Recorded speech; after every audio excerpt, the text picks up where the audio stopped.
am late. I'm sorry. I got caught up eating and watching TV and scrolling social media. I'm not going to lie. Got caught up. Sorry. But anyway, I'm here. It is late. So, as you know, when it is late, as in 11 p.m. or later, I'm not going to stay on too long unless I'm getting some serious convo. Again, apologize for being 2 hours late. I know I'm on that CPT. Um, I did plan on being a little bit late, fashionably late, so to speak, just because I noticed with other live streams that I don't know if they do it intentionally or not, but many of them never, almost none of them ever start on time. And I think it builds a sort of anticipation for it to start, but within a reasonable frame. Like 2 hours, obviously, is way too long. Pause. Um, but um, when it's within like a half an hour or so, that's a reasonable wait for a live stream to start that could build up some anticipation. But if I planned on only being a half an hour late, I probably would have set the the stream for 10 instead of 10:30, just because I wouldn't want to go on at 11 necessarily. But anyway, we're here, we're live. Let's go. That's okay. So the title is, black people are no longer fighting for, fighting for immigrants anymore. Uh, this might be a spicy meatball, but it's true. I mean, I've already addressed this in a YouTube short earlier, uh, yesterday, and so I'm just gonna expound on it on this live stream, which is, look, black people are chilling. We're not caught up in this whole hoopla about immigrants. Some of us are, and those are the ones who are really strongly identified with the political left. I get that, but the majority of us are moderates. The Although the majority are, you know, the majority of Black Americans are Democrats. As far as political party, as far as ideology, the majority of Black people are moderate, even socially conservative, and a lot of us aren't. A lot of us aren't rocking with this whole um, immigrant protest movement right now. We're not. Um, Look, the reason being is multifaceted, and that's what I wanted to address. I mean, for one of the reasons is just like Schadenfreude. Like, look, and by the way, I see people coming into the chat room. Hello to everyone in the chat room. Thank you for rocking with me. Again, my name is Just A Contrarian. Uh, and the name Just A Contrarian came from um, conversations I used to have with people where I would tell them, we would talk on things, and if I disagreed with them on something that everyone else agreed on, they'd be like, "Oh, you're just being a contrarian." So that's where the label came, and I used it.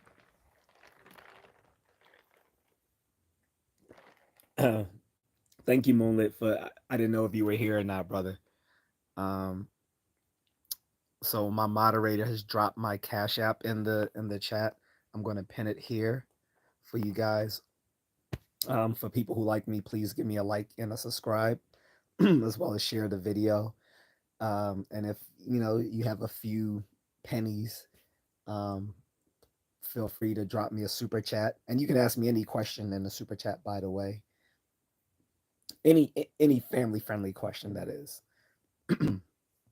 any family friendly question, or if you don't want to do super chat. I know not everyone wants to do super chat, so that's why the Cash App handle is in the description. Thank you. So again, the title is Black People Are No Longer Fighting for Immigrants. And like I said, the reason is multifaceted. One reason is obviously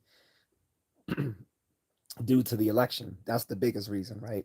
So, whereas the majority of Black people did vote for Kamala Harris, I didn't. I'm letting you know this right now. I did not. I voted for Trump. The majority of Black people voted for Kamala Harris, who supported undocumented immigrants in the country, which is a big reason a lot of us voted against her. The funny thing is, Latinos voted 60% for Trump.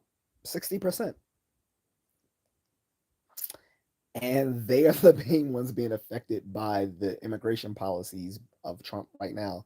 So it's like you kind of voted against yourself.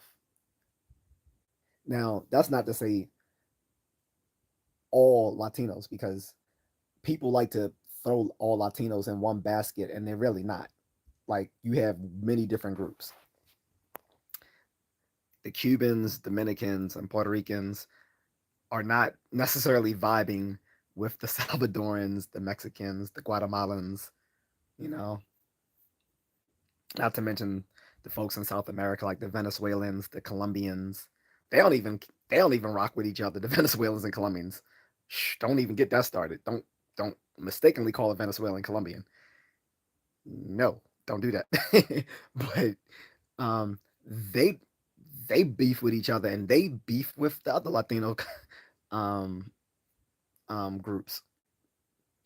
And then within you know Latino culture, um, you shit you, they are colorists. Let's just call a spade, right? Um, there, there's a large anti-black tradition within Latino culture. Like, they shit on Afro Latinos. Okay, I know this. I mean, I have Afro Latinos in my family. Like on my father's, my grandmother's side. Okay,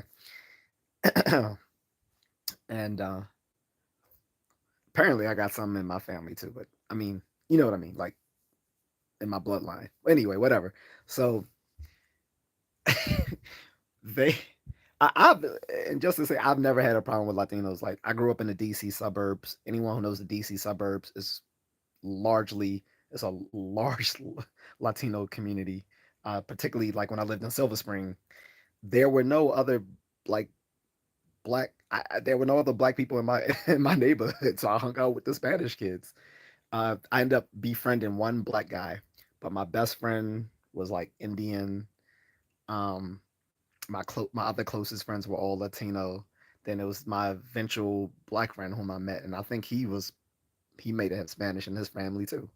Anyway, I mean, they rock with me. Like, they consider me one of them. Some of them even had asked me a few times if I was Dominican.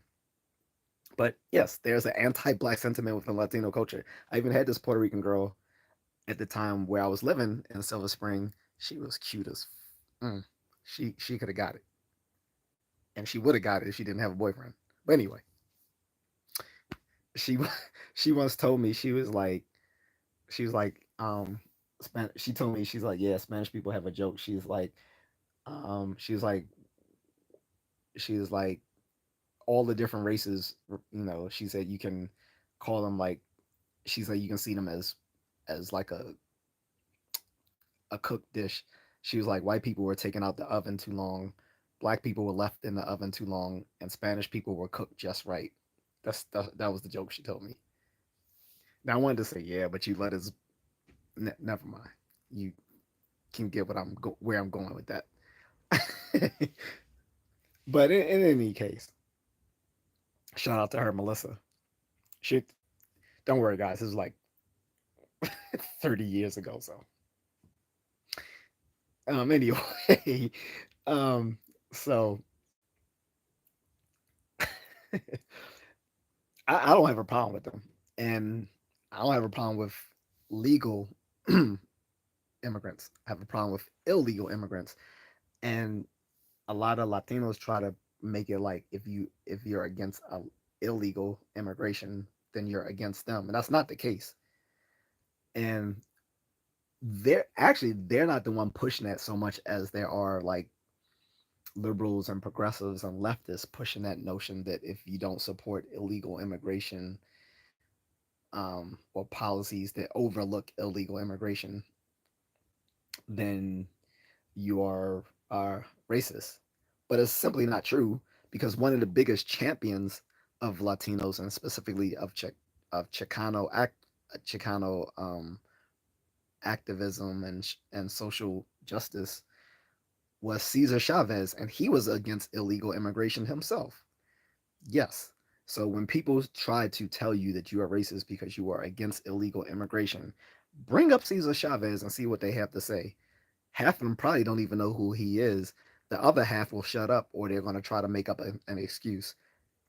But Cesar Chavez himself, who's like the Martin Luther King of Latino of Latino civil rights, was against illegal immigration because he knew it would that illegal immigration destroys the labor force here in America.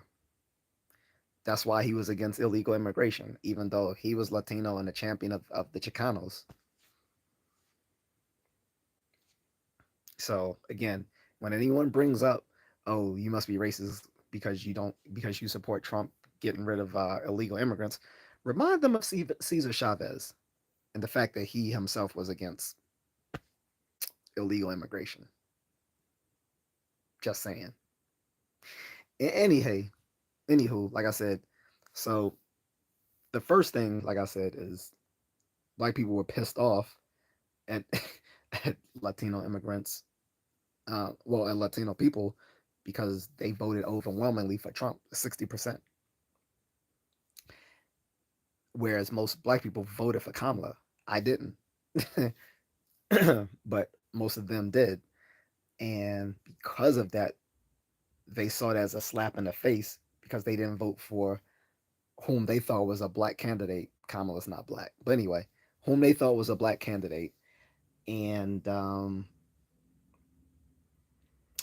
uh, also because a lot of Latinos uh, try to identify themselves as white. So they was like, okay, so y'all want to be for Trump?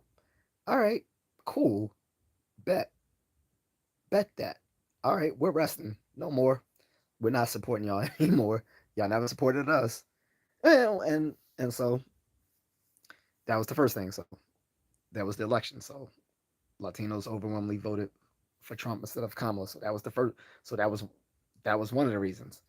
The second reason is that there's an anti-black sentiment within Latino culture. Like I said, even within Latino culture, Afro Latinos are often looked down upon within Latino culture. Usually, as people of pure, Spaniard descent who have the are at the top of the hierarchy, followed by the mestizos and indigenous folks, and then black people at the bottom. So they they throw around terms like mayate, and a lot of black people know what that means. Just saying. And by the way, don't think this is all about Latinos, because I'm about to get into these other people too, including other black people who aren't American. We're just cooking. We're just cooking this up. So anyway, so there's the anti-black racism within Latino culture. Third was they always want us to come out for their social causes, but they weren't out for ours. Like, they weren't out in droves, when black people were protesting police brutality. Um, they weren't out in droves when black people were protesting the gutting of the Voting Rights Act back in 2013. Uh, Nor many other things that black people cared about. They weren't there, they always called for this black and brown coalition, but it it was a bit asymmetric. It seemed more the case that it was a black and brown coalition when the brown folks needed the black people to buttress their numbers and give them that support. And the reason being, I'm gonna get into that more as we go, but it's because that usually black people in America have been the pulse when it comes to any sort of social cause in America. That's why they always expect us to come out and protest for some social cause, because usually it is the black people that get shit done ever since the civil rights movement started in the 50s. So ever since then, people look to us to buttress their causes, but rarely do they do the same for us. So fuck them. And I'm not talking about Latinos. I'm just talking about everyone. Anyone who wants us to come out for their causes, including the LGBTQ or, like I say, the LGHDTV community. Um, Moving on, another issue with the Latinos is like they were showing a lot of anti-American sentiment with their recent protests. They blocked the LA freeway. And number one, you're gonna piss people off doing that. And two, you're talking about you don't want people sent overseas to their to where they were to where they are native, but you're waving a Mexican flag. That doesn't make sense. If you are protesting the fact that you don't want to go back to those countries, and you are thereby waving that said country's national flag instead of waving the American flag, you are a moron. And it doesn't say like we will not be we will not be deported, and you're waving the flag of the country that you may be deported to if you're illegal. Does that make sense? No. So in any case, let me check my chat filter here, guys. Give me a moment. Sometimes I gotta check the chat filter, just because sometimes the chat room on my end gets frozen, and I'll miss a bunch of messages to which people think I'm just ignoring them. Sometimes I do ignore messages if they're ignorant or trolling type comments, but usually I am reading and scrolling along in the chat room as I'm talking. Anywho, back to what I was saying. So there was that. Like a lot of people were miffed with these protests because, believe it or not, a lot of black people do consider themselves American. Um, so seeing people wave another country's flag while saying they don't want to be deported is crazy work. um, and another reason why black people were miffed with Latinos, and again, I'm going to move on to these other groups too. And some of these reasons that black people have against these groups kind of some of them are unique to each group and others overlap. Okay. So anyway, so the other reason is like um aside from all the other reasons that I just gave, is that we saw that resources for black people were being given to illegal immigrants. This was this was the biggest this is what led a lot of black men to voting for Trump. When you see a lot of resources that they've denied to the black community being given to illegal immigrants, people who've never even earned it, who don't pay taxes into our system. That's gonna piss people off. Like when you see someone drop a receipt and you see on that EBT card that they got like $10,000 worth of food and cash benefits, when you see the illegal immigrants strong arming people out of their apartments in Colorado, and then you see uh, mainstream media lying, saying that was just a that was just the that was just the Republicans lying to people when it was clearly caught on CCTV. It was clearly caught on CCTV footage of these Trinidad people like strong arming people and kicking them out of their apartments in Colorado. And then you got people in liberal media telling you, "Oh, that's BS. That's not what really happened." And we see it, and it was confirmed. Like, come on. And then, like I said, you go to places like Chicago and New York City, and you see resources from the black community going to illegal immigrants. In Chicago, it's really bad. Like Chicago is in such a state where this has been a left liberal leaning city for for like decades, for probably like what 60 years or so, maybe longer. They are about to turn red because they are so pissed at the mayor. Like there are black people within the Chicago city uh, uh, voting block that's saying they're gonna vote Republican next elections to get the current mayor and all of his ilk out of the city government.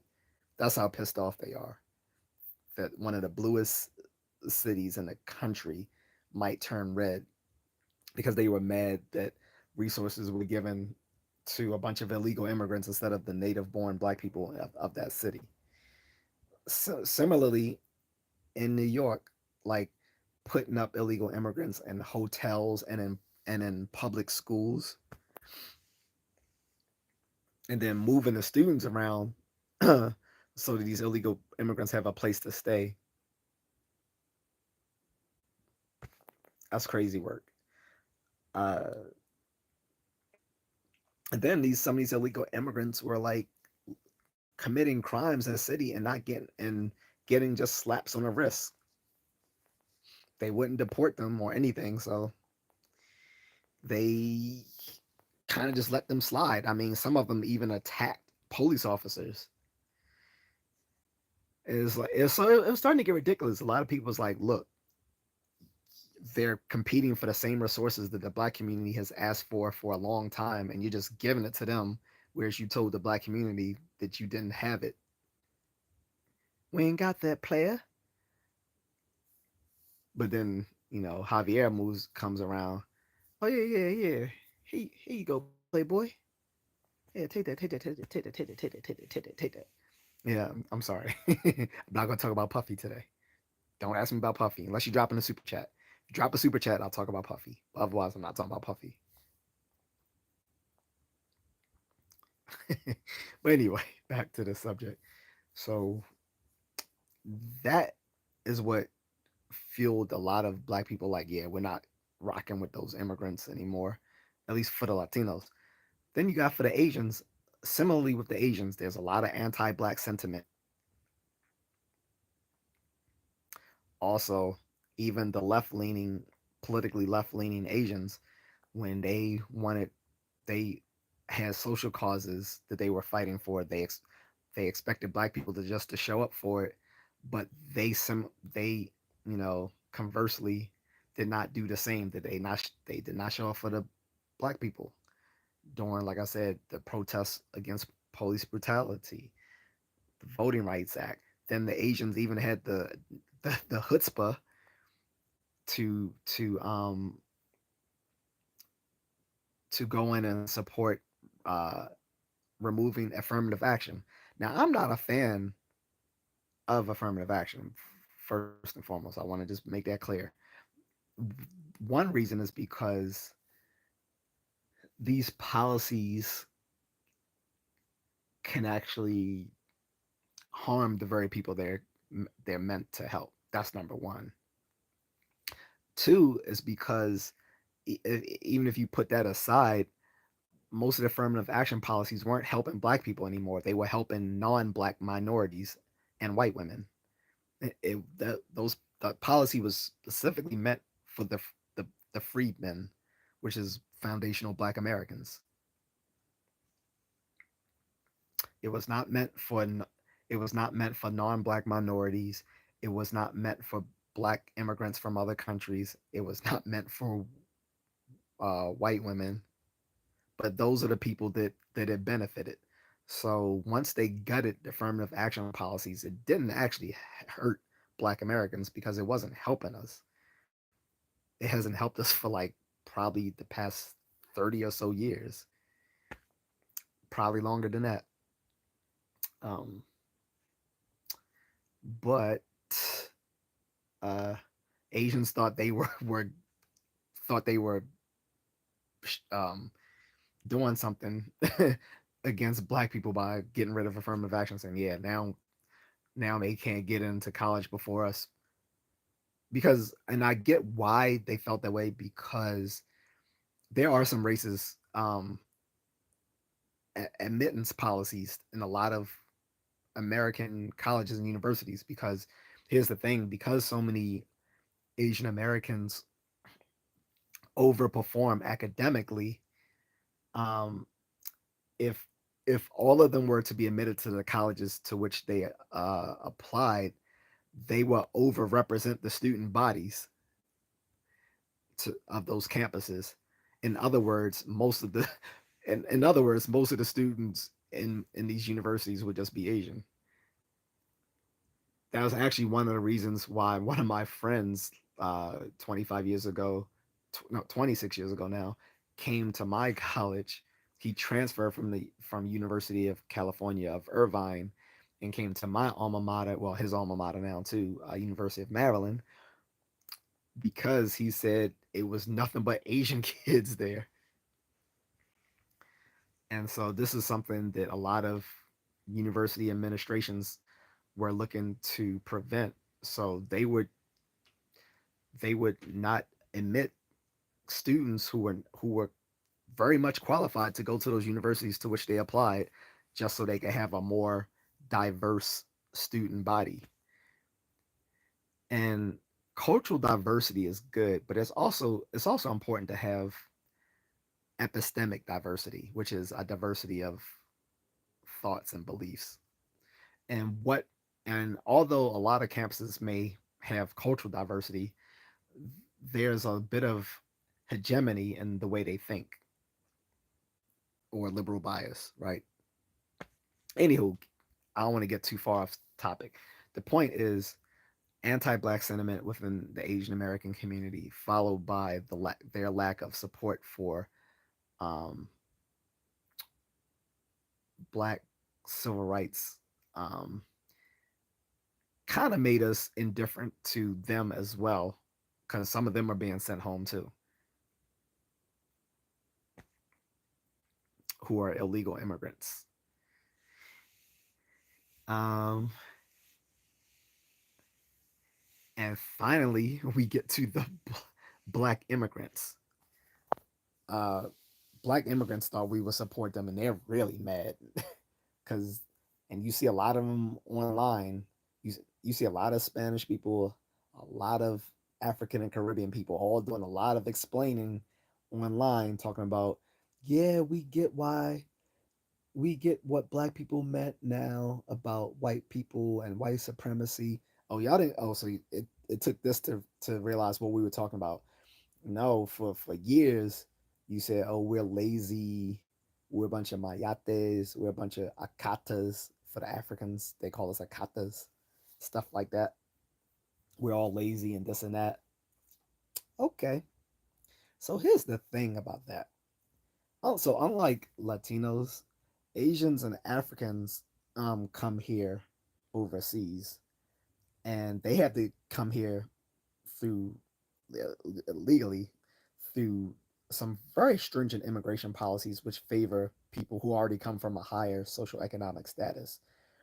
So they um, will tend to overperform in as far as academically and financially over many native born Americans, whether white or black, because only the ones because the ones who are allowed to come here are already from a certain social strata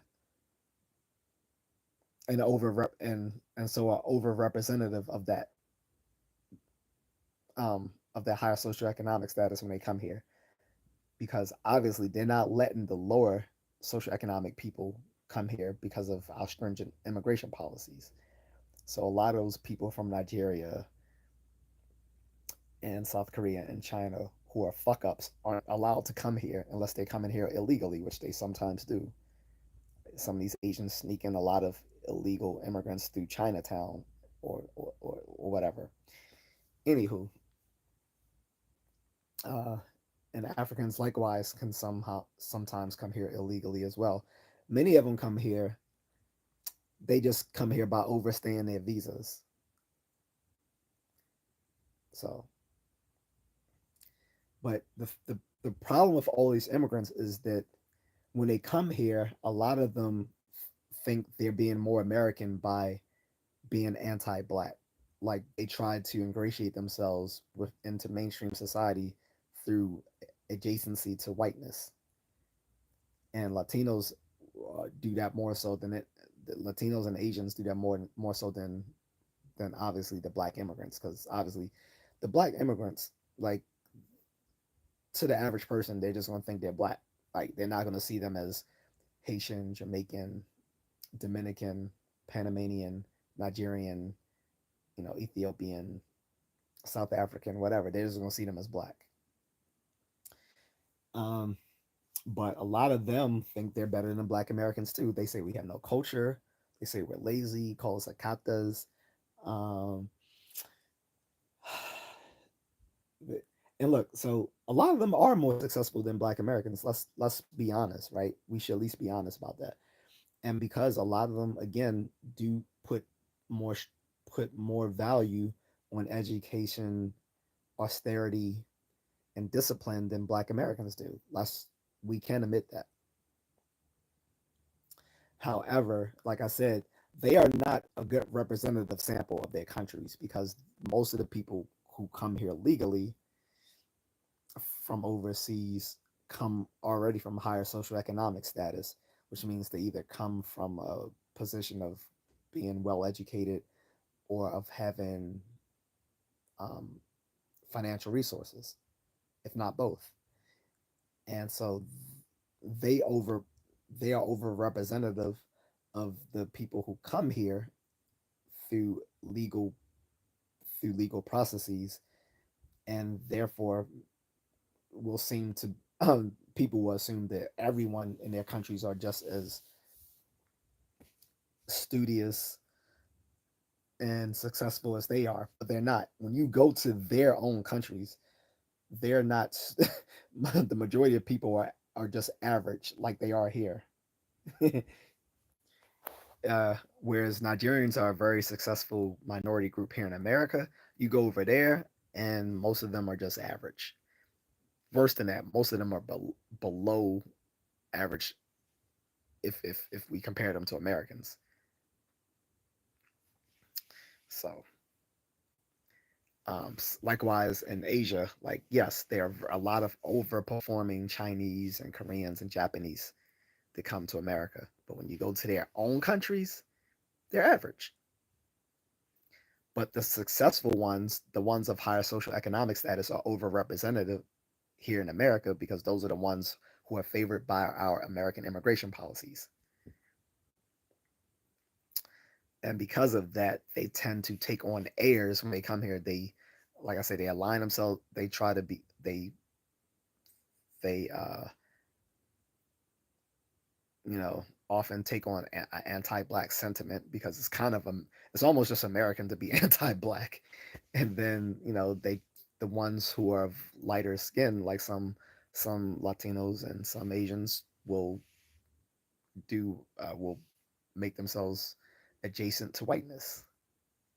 I mean, even so, in the segregated South, uh, often Asians were lumped together with white people um, when it came to segregation policies. So, like, if there was a segregated water fountain, the, the Asians were allowed to drink from the white water fountain.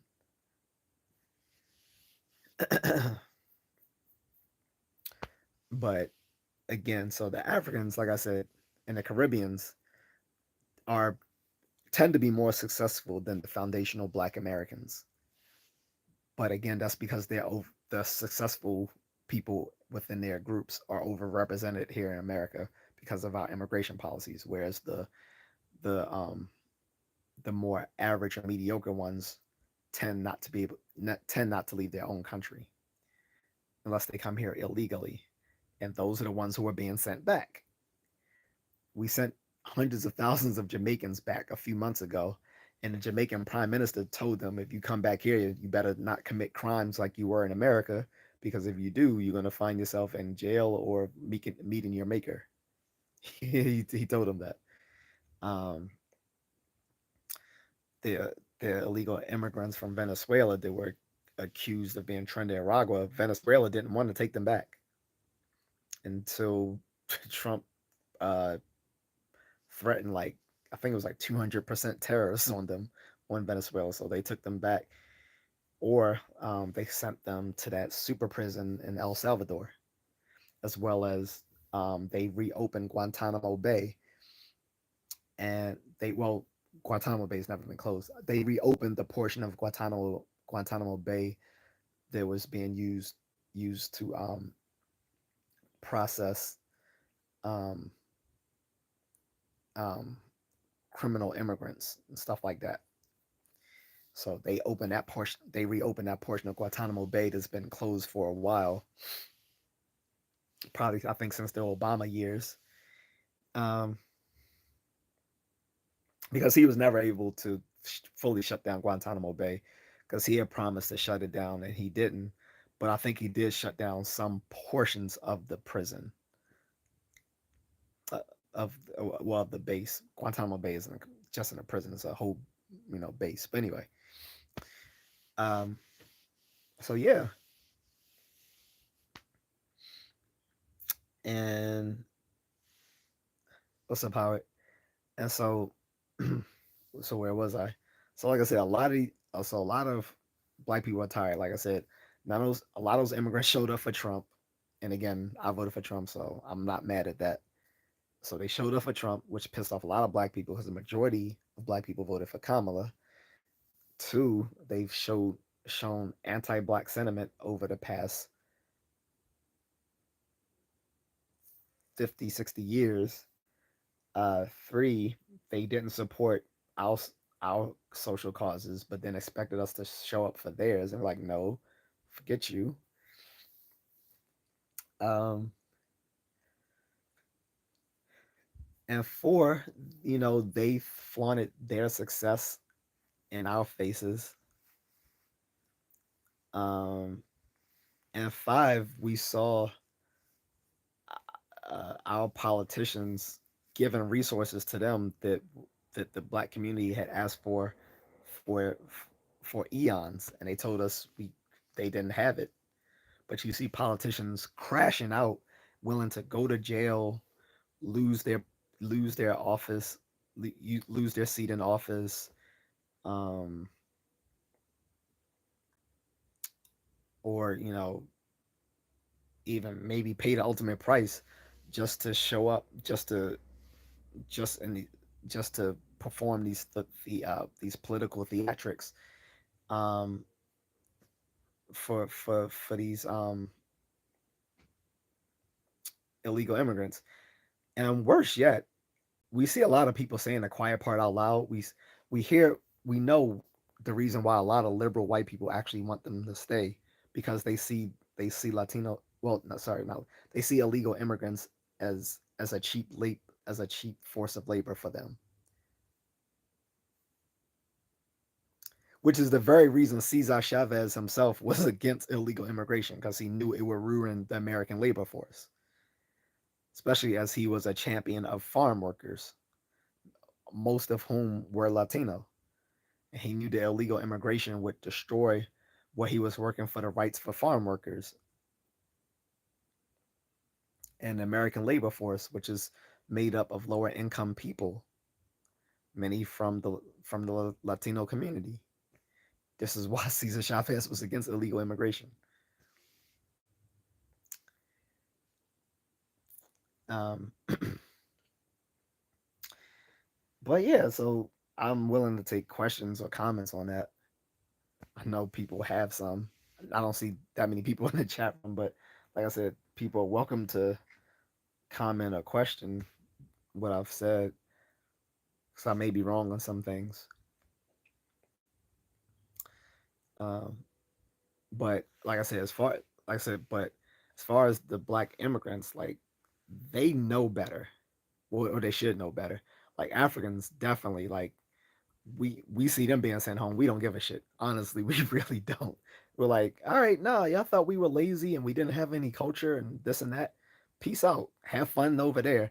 And to the nerve for them to put their noses up at black Americans saying we're lazy. And they'll say stuff like, look, I came to your country with nothing and now I own multiple homes and I have a master's degree and this and that. Why can't y'all do this? And y'all have been here for hundreds of years. First of all, we're here hundreds of years because your ancestors sold us here. All right. Two, uh, two is that we actually have made a lot of progress here. So much so that if we didn't make any progress here, you wouldn't have been able to come here in the first place. The reason why so many immigrants from all over from more of the colored parts of the world, right? The reason why so many immigrants from countries outside of Europe can come here is because of the black civil rights leaders who fought for the Immigration and Naturalization Act of 1965. Without that, without those black civil rights leaders fighting for the Immigration and Naturalization Act, these people wouldn't have even been able to come here in the first place. Because prior to that immigration law, the majority of immigrants coming here were coming from Europe. They weren't coming from Africa. They weren't coming from Asia. They weren't coming from Latin America, except for the ones who snuck across the border. The majority of immigrants prior to 1965 were coming from Europe. So you saw a wave of Africans and Caribbeans coming here in the 70s and the 80s. Prior to that, but yes, but like I said, I'll admit they're more successful than us, but that's because like I said, because of immigration policies that only favor bringing people here of higher socioeconomic status in the first place. Because the people who are more average or below average tend to not be selected to come here, at least not legally. Howard says, well, we have hired Chinese nationalists as cops to intimidate legal uh, anti CCP residents in this country. I don't know what that means.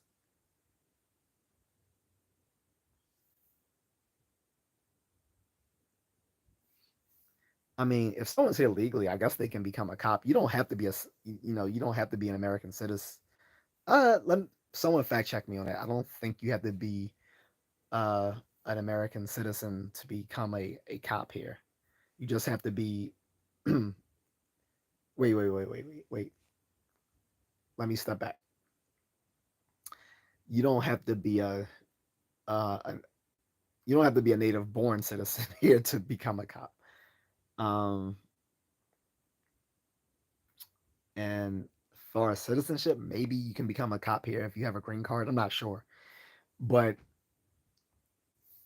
I'm not sure if that's true that Chinese nationalists have been hired here as cops to intimidate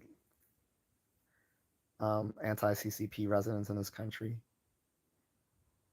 What has happened is, and I don't want to get too much into the big red country because it'll get me instantly demonetized when you talk about that country on YouTube.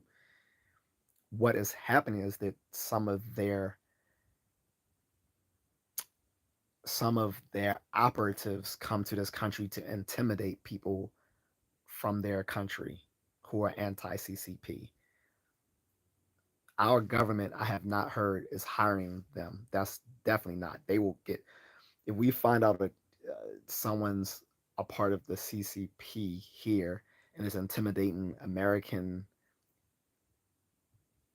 born uh, Chinese or those who have naturalized here, they will get kicked out because I was seeing that for the last couple of years.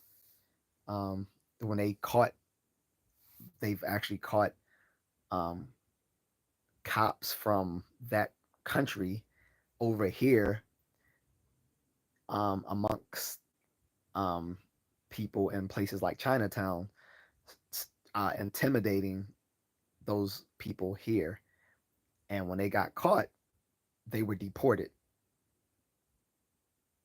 So I'm not sure what you're talking about. That America government is not hiring nationals from the big red country to intimidate anti CCP people. Our government is anti CCP. So that I think I think you're confusing those facts a little bit. I think what the what is the case is that we found out that there are nationals from that country who are who are CCP officials who come here into places like Chinatown and other places and intimidate um, American born Chinese or uh, people from there who are here legally um, as permanent residents through a green card or whatever. They're intimidating them because of their anti CCP stances. But we're not. But no, our government is not hiring them to do that. That's no. We are actually trying to find those people who are trying to do that and kick them out. What's up, Dundro? Um, but anyway, getting that's not really related to what I'm talking about. So anyway, back to my point is that a lot of immigrants have been anti-black in their sentiments, and because of that, we don't care that they were getting kicked out. And like I said, they've thought that it made them more American by being anti-black racist, and it doesn't work that way because what they fail to understand about American history is that foundational black Americans and white Americans have a social contract that the they are the true Americans and everyone else is secondary. Like a lot a lot of people who are very successful from the big red country, for instance, or from India, or from parts of Latin America, or from the Caribbean, or from Africa, often look down upon black people, down on foundational black Americans because they are more successful than them. But at the end of the day, the black Americans still have a higher social status here in America because we are Americans. We are Americans. They are not. The, no matter how successful some, you know, multi-million dollar Indian or Nigerian or mm, or Argentinian is here in America, they're still an immigrant and we're still American. We we've been here since 1619 and American and black Americans have literally fought in every single American war.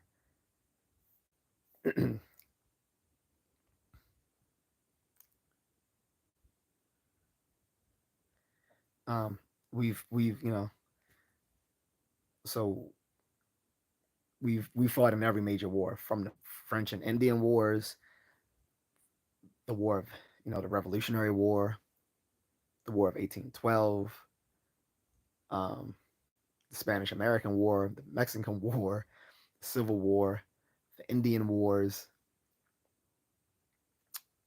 the Filipino American War, you know, World War One, World War Two, Korean War, Vietnam War, the War of Grenada, Persian Gulf One, Persian Gulf Two, uh, every American war Black people have fought in. As a matter of fact, the very first, for people who don't know this, because unfortunately some of you don't know your American history, um, the first person to die in the American Revolutionary War was a Black man named Crispus Attucks. So trust me, no matter how successful these immigrants are, they are not of the same social status as foundational Black Americans, because we are Americans. We've shed blood in every American war. We still have a Buffalo Soldier living today. I think his name is Rob Caldwell. He is 102 years old. I think he is the last living Buffalo Soldier, World War II veteran. He's a World War II combat veteran. He's, I think, the last living combat soldier. The other two, I think, died a couple of years ago. One died at 103 in 2023. I think the other guy passed away last year in 2024. As of 2025, Rob Caldwell, I believe, is the oldest living Buffalo Soldier, which was an all black infantry regiment. Well, several regiments. Um, there were both cavalry and infantry divisions. But they got integrated. Once they integrated the black soldiers into the larger army and Marines, there was no longer a need for the Buffalo Soldiers. But we've shed blood in every American war for this country. We've done the dirty deeds that needed to be done. The Buffalo Soldiers were often sent to do the things that were kind of against our interests, to, you know, unalive the indigenous people, or to unalive the people in the Philippines during the Philippine American War, and in places during World War One and World War Two. But we were there. So trust me, I don't care how successful Kumar is, who thinks he's better than Black Americans because he makes, you know 350 million. I'm sorry, 350,000 a year, or how successful Jeffrey from Jamaica is. They're immigrants. We are Americans. And like I said, because of that anti-black sentiment, and the whole notion of that they're better than, is why we don't care that they're being sent home. We're like, adios. Gordas Mayates. All right. We'll be in Mayates, but we'll be here in America. To Nigerians and Ugandans, you Sierra Leoneans, you Cameroonians, you Sudanese, you Eritreans, and all of you others. We're Akatas. All right. Well, we'll be Akatas, but we're going to be here. You're going back to your countries. And on top of that, how dare these people from Africa talk about Black Americans as if they're the first of all, they're the reasons we're here in the first place. Two, and I've already addressed this earlier, but also is like, they claim we have no culture, or we're lazy, and that we can't make it in our own country, even after been here hundreds of years. and say, well, we just got here and instantly, we own multiple properties, we have college degrees, you guys don't. What's up with that? That's because of favorable policies that favored non-black minorities, and the fact that immigration policies brought you here because you are of a higher social economic status than your brothers back home. But third, the other reason is we don't run from our country. They run. And I'm gonna call this again, I'm gonna call a spade a spade. The African continent is a shithole. I'm gonna say it. I know people can get mad. I don't care. The African continent is a shithole. Of 54 of the 54 countries that make up Africa, I would say about 52 of them are failed states. I would say 52 of those 54 countries are failed states. And I said what I said. The continent of Africa is has the largest amount of natural resources in the world. There is no reason that the African Union shouldn't be the most powerful economic bloc in the entire world, or at least the second most powerful economic bloc. But like with their resources, and if they had worked together, African Union should have been more powerful than the EU, than the European Union. But they're just they're poorly organized, and their individual countries don't work together. And within those countries are racked by corruption, um, military juntas. Like there's a coup d'etat in those countries like every 10 years. Um, they are failed states. So how dare someone come from a failed state and talk shit about Black Americans? Myron Gaines, I'm talking to you, bro, from Fresh and Fit. Like you come from your folks are from the Sudan, a fucking failed state, and you talking about Black Americans? Get the fuck out of here. You couldn't even have you couldn't have the success that you have if you were back in your own country. So it's like suck a dick. And that's not even his real name, Myron Gaines. That's his online name. His real name is like Amaru blah blah blah blah blah blah blah. Some sand nigga name.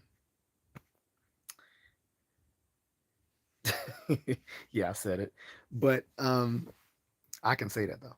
But um come on, like I said, 52 of the 54 countries, and by saying 52, I think I'm being generous by not saying all 54, but I'm going to say 52 of those 54 states of those 54 countries are failed states.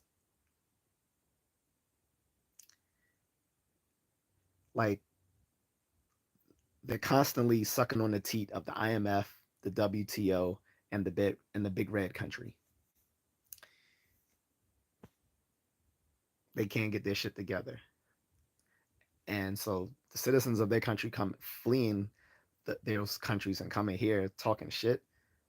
Please, uh, how some local municipalities are doing it. Again, I can't speak for local municipalities. All I can say is, as far as the federal government is concerned, we do not support the CCP, and we do not support bringing in the nationals who are potentially law enforcement within CCP to to govern nationals from the big red country over here. They are doing it. They are actually doing it illegally because we caught it a few years ago in some places like in New York City, where we found them in Chinatown and other places trying to intimidate, harass, and threaten um, people back from that country for having anti-CCP policies. And when we found them, they got deported. So I can't really say the local municipalities are supporting that. I find that dubious. I mean, local municipalities have different agendas, but I'm talking. But as far as like I said, on a federal and state level, no, we're not supporting that. That's not happening. Uh, Truth of Jay was saying that I never had issues with white people. I've only had issues with black people. Um, I get that sentiment, and I partly agree with that. Ours is, and the first person unalived in John Brown's raid was a black man. Hmm. Well, yeah, but they were rebel. that yeah, that's probably true. I think if I remember correctly, but John Brown was like, he was a freedom fighter. That's a different. So that's sort of a different issue. Like he's a freedom fighter against uh some slave owning plantation owners. Um, and when I say freedom fighter, I'm being nice. But um, that doesn't count as being a war hero. But I get what you're saying. I get that. He said, "This is our country, and we are all Americans. The past is what it is, but we are supposed to have moved past this crap." Yeah, but you can't move past something unless you actually know about it. You can't move past something that you're ignorant of. You get what I'm saying? That's the issue. Immigrants come here and like I said, a lot of the reason why a lot of black people are no longer fighting for immigrant causes is because they're tired of immigrants shitting on black people. And I'll say a part of the reason the immigrants shit on black people is because they don't know American history. They don't realize that in the larger scheme of things, black people hold a higher position in America than they do, and they don't get that. They think coming here and being successful automatically puts them in a higher social strata than black Americans, and they don't realize it doesn't, because at the end of the day they can still be sent home, whereas for us this is home. So until that is acknowledged, we can't move on because they're ignorant of the past. Also, they're ignorant of the fact that non-white immigrants wouldn't even be allowed to come here in en masse, except for the efforts of the black civil rights leaders of the 1960s. They got the Immigration and Naturalization Act passed right at, like right after they got the Civil Rights Act passed and the Voting Rights Act passed. They got the Immigration and Naturalization Act passed. These all happened in around 1964 and 1965. Because people don't know American history, we can't move past something that people are ignorant of. So it's not, forget division. There is going to be division. We need to stop. Black Americans need to stop trying. And this is the other reason why. This is the last reason, which I haven't mentioned yet, but this is the last reason that black people are not fighting for immigrant causes anymore. Which is, a lot of black people realize we're not going to be fighting for everyone else. We need to fight for ourselves. We fight for everyone else, and they get ahead, and we don't. Oftentimes, they get ahead on the very things that were originally portioned out to us, like affirmative action. That was originally for us. However, who were the people who benefited the most out of affirmative action? White women. And after white women, it was non-black non-black minorities. Same thing with DEI. I welcome DEI policies being gutted because guess what? Most of the DEI executives are white women. And most of those policies favor white women, non-black minorities, and the LGBTQ. And now I'm going to get on them too because fashion they fancy themselves a minority group. They're not. They're not an ethnic minority because the majority of people in the LGBTQ are white, and the majority of them are white men. Being LGBTQ is a way for white men to make themselves seem like an ethnic minority. It's a way for them to play the victim, the to play uh victim politics. victimization politics, like by saying, "Oh well, we're oppressed because we like to guzzle glizzies." They don't they they discriminate against us because we like to guzzle glizzies and cosplay as women. All right. Here's the thing: no one cared. Like by the 2000s, you know, the people within that community had made significant strides. Um, no one disliked trans people back in the early 2000s that I can remember. Back then, their demands were more reasonable. They were just like, "Hey, um, guys, we're here. Can you, we, we just want to be here. We just want to be accepted. Fine." It wasn't until like 20 plus years later where they weren't saying accept us. They were telling people, you have to adopt, you have to accept our ideology, or else.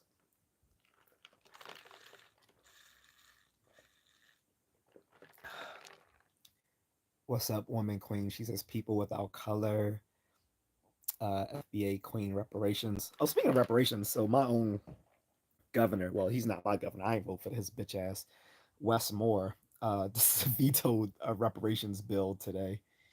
Um, I don't know if he vetoed it because it could have been a couple of reasons. I'm going to be fair here, and it could be a couple of reasons why he vetoed it. One, he could have vetoed it just because it was not a bill to authorize reparations. It was a bill to authorize studying the impacts of slavery and racism on black residents of Maryland, and in doing so, what reparations they were owed. So if he was against that, saying, "Well, we don't need to study it anymore," I would be like, "Okay, I agree with that." Um, or the other reason could have been, well, you know, Trump has withheld a lot of federal funding from Maryland because they refuse to adopt his policies through his current executive orders on immigration and stuff like that. So he may have vetoed it for that. And the and the state has now found itself in uh, a multi-billion-dollar deficit. So he could have vetoed it for that. But I think the third reason is the most likely reason why he vetoed it, which is simply he doesn't believe in reparations because he's not. His family's from the Caribbean. His mother's Jamaican and Cuban. Like he's not foundational Black American, and I think that's the biggest reason why he vetoed the reparations bill today or yesterday in Maryland. She said reparations they plan people without color fatigue. So getting back to what I was saying, like to address what Howard was saying, I was like, you can't really move on from history if people are unaware of that very history. It's like telling someone like they need to heal from their illness, but they're unaware of the illness that they're suffering, right? Uh, Howard says, I'm prior service. If you don't know, you know now. And when I share a foxhole, I just want the guy who has my back. Yeah, yeah. I mean, I agreed. And no, I remember your prior service. What I was saying is, like we don't have to your point. Yes, we don't have to be slaves to the past. Uh, to no pun intended. But yeah, we don't have to be slaves to the past, but we should at least acknowledge it. Part of the problem with how American history is taught today is that it's taught in a way that makes people ashamed of being American. So that's a problem as well. I mean, if American history is taught correctly, you can be both proud to be American while acknowledging that America has a lot of flaws, right? I think those two are not. I think that's what the left and the right get wrong, is that they see those things as mutually exclusive. Too many people on the right want people to be proud of America at the at the cost of not teaching history accurately. Conversely, people on the left want to see America for all its flaws, and in doing so, make people feel that feel shame and being proud to be American. Like nowadays, to wave the American flag or to be proud to be American is considered fascist. Like, where? How do we go from there? And which is complete. And people who think that way are completely living in a bubble, because when you go across America, even here on the East Coast, most homeowners will display an American flag, and these are, and I'm talking about here in a black community. When I in this black community, like especially around my grandmother's way, most of the homeowners are proud flag waving Americans, and this is in a black community. So I dare you call all these I dare you call all these old black people fascists. These people, like most of these homeowners, are in their 50s, 60s, 70s, and 80s. They're proud to be an American because they grew up in a time where they saw America climb to be the most powerful country in the world. They There's nothing fascist about that, and it's all and there is a necessary connection between them being homeowners and waving flags. Usually, when you have something of when you have something of stake, it's going to make you more patriotic. When you have a family here, right? When you have a home here, when you own a business here, it's going to make you're you're going to tend to be more proud of being American than someone, you know, who has no stakes here. They have no family. They don't they don't own any homes. They don't own any businesses. Like they there's there's nothing to them of stake to make them proud of their country. You know what I'm saying? So um I would say totally agree. Um I don't know what Woman Queen is talking about. She says my butt massive threw out babies to crocodiles for pocketbooks. Huh? So how do we become the minority in this country? How RAPE. I can't. Some guys, some of these words you say, I can't say these things on YouTube without getting demonetized.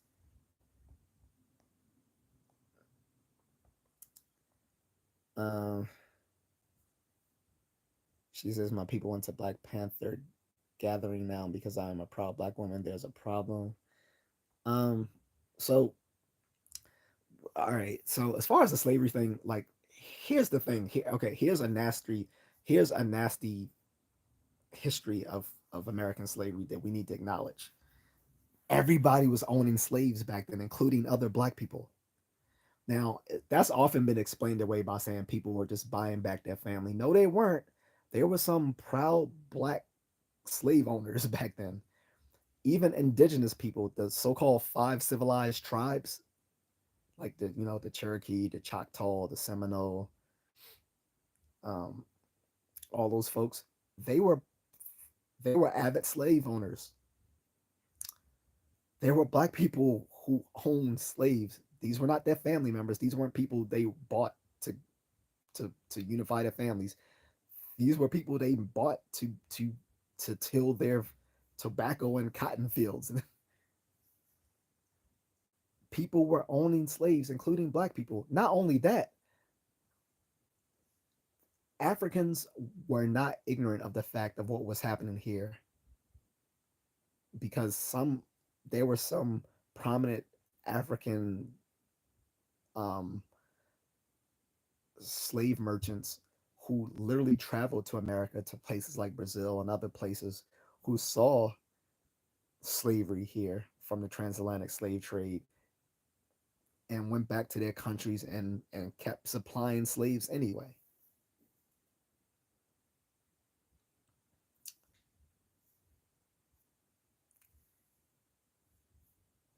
So everyone was involved in the American slave trade. So we need to stop acting like it was just all white people. On top of that, and here's another fact.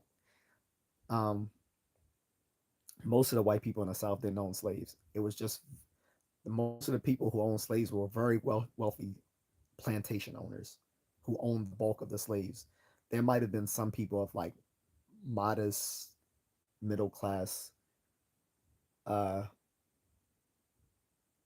who may have owned one or two slaves, but the bulk of slaves were owned by very wealthy plantation owners, like the Monticello plantation owned by the Jeffersons, of whom I am related to, because of the obvious, right? Um, and on top of that, again, Africans owe black Africans owe black Americans a lot because again, they sold their folks into slavery. They never gave us any redress because of it. I mean, if they really wanted to redress it, they could have gave us uh they could have did like in Israel, they could have gave us birthright citizenship throughout the AU. I think the AU is like 52 or 53 of the 54 countries currently in Africa. So the AU is about the bulk of them. There's like 50, 51, 52 countries involved in the AU. They could have gave us birthright citizenship and land, and they chose not to. This is why people are saying that America isn't the only one who owes reparations. So does these African nations who took on the debts of their previous kingdoms. Not only that, these these Black Africans not only sold us into bondage, they sold other Africans into bondage through the Arabic slave trade, which has been going on until the 21st century. Mauritania didn't didn't criminalize slavery until 2015. I shit you not. Mauritania did not outlaw slavery until 2015. Now you can say, "Oh, well, that's in North Africa. They aren't Black Africans." Okay, but where do you think they were getting those slaves from? They weren't getting them from the Arabs and Berbers of North Africa. They were getting them from sub-Saharan Africa, Black Africans, who were supplying them through the same things they've been doing for centuries. On top of that, uh, there was the Barbary slave trade where they enslaved more Europeans than they enslaved Black Africans being sent across the transatlantic.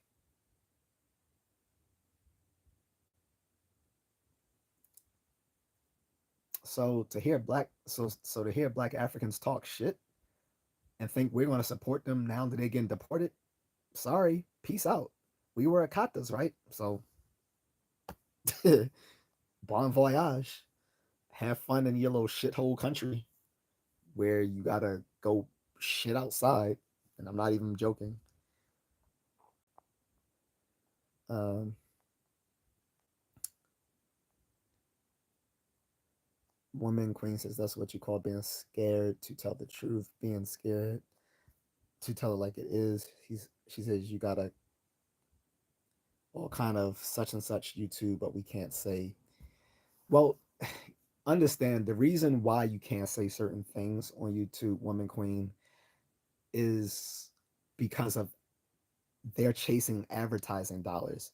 YouTube isn't in the same place that it was in 2006, right? When Google first bought it from the original owners. The original like YouTube started in 2005, right? And then the next year it was bought out by Google. Um, as YouTube has become people don't understand. Like people, you think about Netflix, you think about Hulu, you think about Disney Plus and Amazon Prime and all that. YouTube is actually the biggest streaming service, and as such, they are chasing those advertising dollars just like the they want. When you watch videos on YouTube or you watch rebroadcasted live streams, you're gonna see commercials. They are they are trying to get the same advertisers that you see on network TV, but they can't get those advertisements if they're showing content that isn't friendly to those advertisers.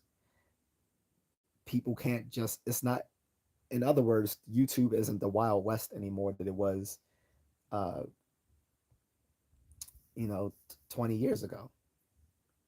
It you cannot. I mean, it was so bad in early YouTube. You used to have like snuff videos on YouTube coming out from the Mexican cartels. They used to post snuff videos on YouTube. That's how that's how wild stuff was on here. No longer, like YouTube is trying to um, position themselves as a media as a large company. This is why they formed things like YouTube Red back in the day, which is where originally the Cobra Kai TV show came from. Cobra Kai started here on YouTube under YouTube Red, which I think turned into YouTube Originals or whatever like that. But no. I think so. They ended YouTube Red, and now I think it's just part of YouTube Premium or whatever. But they had a bunch of what they call YouTube Original programming under YouTube Red. Cobra Kai started under that. So, and that was back in what 2017, 2016, something like that. But yeah, they YouTube is looking to make themselves akin to network television or cable TV or the other premium uh, streaming services, and they can't do that if they allow their content creators to just say any sort of wild things out their mouth. This is why we have to be careful on how we say. That we can still talk about these things. It's just that we can't say them in some ways in which it would be a little bit more rough hewn, right? But I get your concerns. Yes, there are some seedy people on YouTube, and trust me, they have moderators that suss that stuff out. But as such, like, you know, those who are YouTube partners like myself have to be careful with not necessarily with what you say, but with how you say. Just like I can't, just like if you've been here, I think in the stream for a while, you know that big. I keep saying that big red country because any talk about that country in a negative way will get you demonetized because they are chasing because that is a huge audience that is a huge potential audience for YouTube. They have 1.2 billion people. Think of the viewership. Think of the viewership for any content creator who can get himself recognized over there. I would love to be a look, I talk a lot of trash, but I would love to have a large audience in China. Ni hao. I would love to have a large audience there. There's 1.2 billion potential viewers. So this is why you can't say, you know, disparaging things about them and expect your videos not to get demonetized because they are a huge potential audience for YouTube. Just like you can't say certain violent words that might chase away potential advertisers. So that's what I'm saying. I had a good conversation with a black guy the other day, and he said we have forgotten Martin Luther's message. I don't think so. I think the problem with Martin Luther's message is that everyone tries to co-opt his message for their own into their own ideology, and the fact of the matter is Martin Luther's message does not neatly fit into today's political ideologies. The left wants to claim him for their own, and he's not. He has some left. Look, yes, he has some leftist ideas such as socialism, democratic socialism. Um, but a lot of those other leftist ideas today, he would not rock with because he was still a conservative Christian pastor,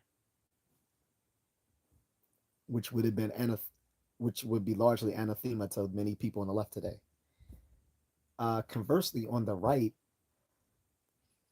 they acknowledge Martin as being this conservative Christian pastor, but will leave out some of the stuff he did when he fought for racial justice and economic justice. So you can't really neatly fit him nor Malcolm into little cookie cutter positions that fall neatly within the type of ideologies that people hold today. They simply don't fall within them.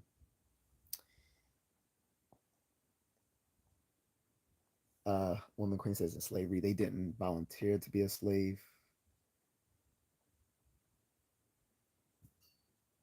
She said I knew the corner was going to come out. Okay, I'm not sure where you're going with that. I mean, if you watch, apparently you've never been to my channel. I've, all my positions I make clear. I don't dance around any of my you know political positions, none of my um, philosophical positions. So she says they had sex farms on these plantations. Yes, they they had breeding. They yes. So that's another thing. They literally had um, uh, breeding farms on these slave plantations, largely because after 1808 the transatlantic slave trade was outlawed. And another thing people don't acknowledge is slavery went on everywhere in the world, and it's still happening in parts of the world. But guess what? Europe and America were like the first places that it was outlawed. Britain and then the US were the first places to outlaw slavery in the history of the world. So while you can talk trash about the transatlantic slave trade and how the chattel slavery of black people was based in racism and all this other sort of stuff, and I get all of that and I don't deny it, you also have to acknowledge the fact that they were the first ones, because of ideals steeped in the age of enlightenment and reason, that they were also the first ones to ban it. And I think that doesn't get acknowledged, that yes, they practiced slavery here in America and um, throughout the British Empire, but it was also the British Empire and America that were the first ones to outlaw it, whereas it kept going in other parts of the Americas. It went on for a long time, still in Brazil and parts of South America. It kept going on in Africa literally to the 21st century. It's still happening, but it's still happening there illegally though. Um, Throughout parts of West Africa, Central Africa, North Africa, the Middle East, and parts of East Asia and parts of Central Asia. So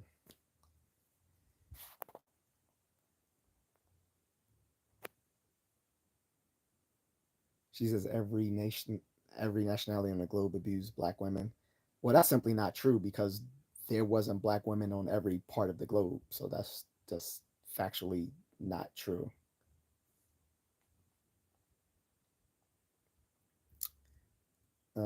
She says, I knew it, enslaved. Your girlfriend probably white. First of all, I'm married. I'm not, and wife is Asian. If she were white, it would be just as good. I don't. If you're coming here with that sort of look, I enjoy you being here, but let's not start with the sign language. I have not insulted you once as we've had this little repartee. Let's not start it now, right? I think that's fair. Don't insult me. I don't. I won't insult you. Let's keep it a buck. Uh, she says they essayed our children again. Yes, but that is not unique to them. Unfortunately, like I said, it still happens literally in Africa. Like how anyone who study African history knows they still do genital mutilation of female children there. They don't do it here. Howard Clay says truth. She says if your last name is presidential, your ancestors were violated. Well, I mean, if your last name is if your last name is European, um, yes, your ancestor may have been essayed, but more than likely, what happens is the slaves took on the family name of the slave owners, whether that was through their illegitimate children or just through or just by virtue of their ownership by those slave owners. Um, but I'm about to get back to immigration because this is a huge diversion.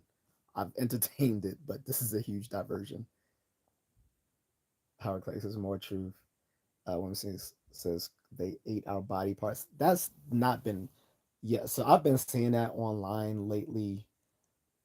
People talking about that slave that white Southerners and slave owners indulged in black cannibalism. That has not been. There's very little empirical evidence to support that. That may that have happened in isolated incidents? Sure, that might have happened in isolated incidents, but by and large, that was not happening. It wouldn't even make sense. Like, why would you, if if if these people are your chattel slavery, in other words, they are your labor force, why would you consume them? That doesn't make sense.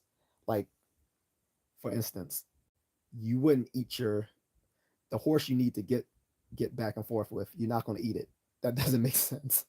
So, and I hate to compare a human being in that way to a horse, but if we're going to make this crude claim, then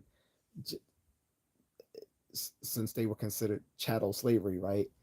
Like you're not going to eat your labor force. That wouldn't make sense. No more so that you would eat your horse that is like your main form of transportation. That that's just there's very little empirical evidence to support that. Although that has been that has been going viral lately, and it's not that's not empirically supported. Um, she said it's like I said, every nationality on planet Earth has essayed the black woman. Again, that's simply not true because black women have not been in large numbers all over the globe. Like I said, they weren't in East Asia, they weren't in Central Asia, they weren't in South Asia, they weren't in Eastern Europe, and for the most part, they weren't in Northwest Europe until the last few hundreds of years. That's that's just simply not true. That's this is the problem with victimization politics. Like people think that the only way that they can uh, get that they can push forth a certain political agenda is by playing victimization politics, and that's simply not a good.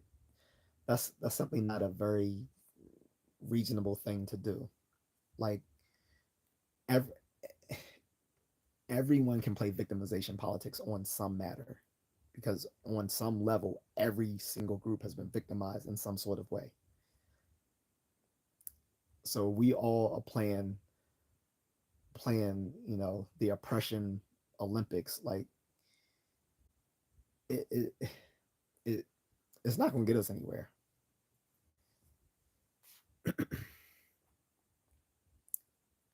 She says, what our FBA ancestors, women, had to go through is beyond my comprehension. They were strong people and they adapted just like we all have to adapt to different circumstances. Did they go through a lot? Absolutely. So did the men. I mean, to think that the women went through more than the men is kind of absurd. I mean, the women may have been misused in certain ways, but so were the men. The men were often the ones who were unalived, whereas the women were kept for, you know, um, obvious purposes, right? So I can't say that one is worse than the other. If I did, I would say unaliving someone would be the worst, right? uh, she says insidious behavior don't excuse the colonizer.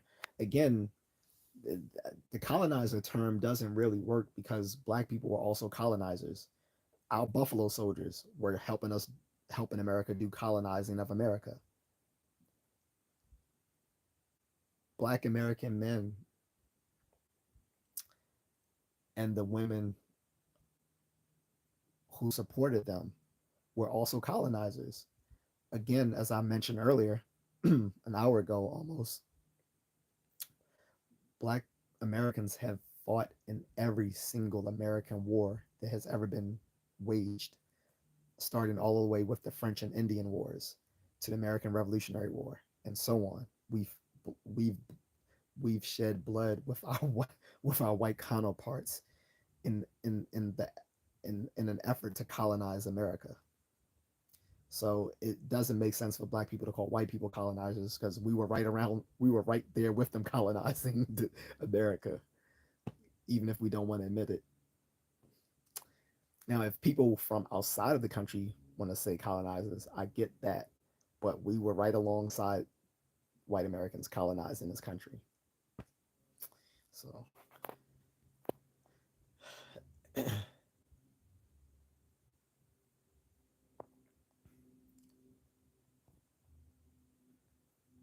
uh, yes, they've done all these things you were saying, like the unaliving of children and hanging people on trees. Yes, I'm not sure where you're getting at because I, I don't think anyone would here deny these things.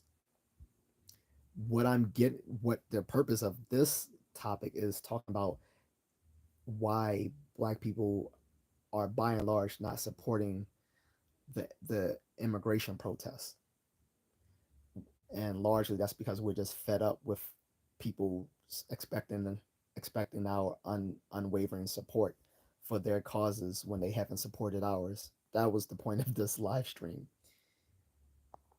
Um, but I'm not going to make this about a pity party about slavery because, eh, like I said, when you get into history, things are messy and you realize that everyone was involved. So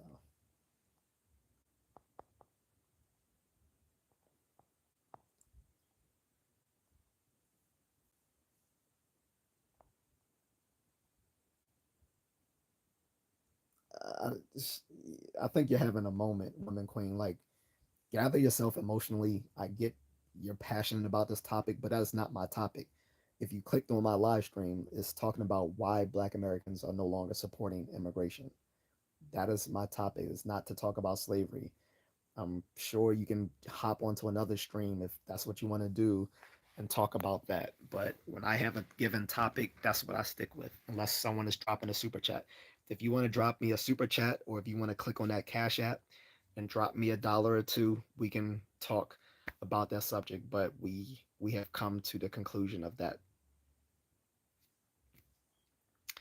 Um, Howard Clegg says you got that right. You said more truth.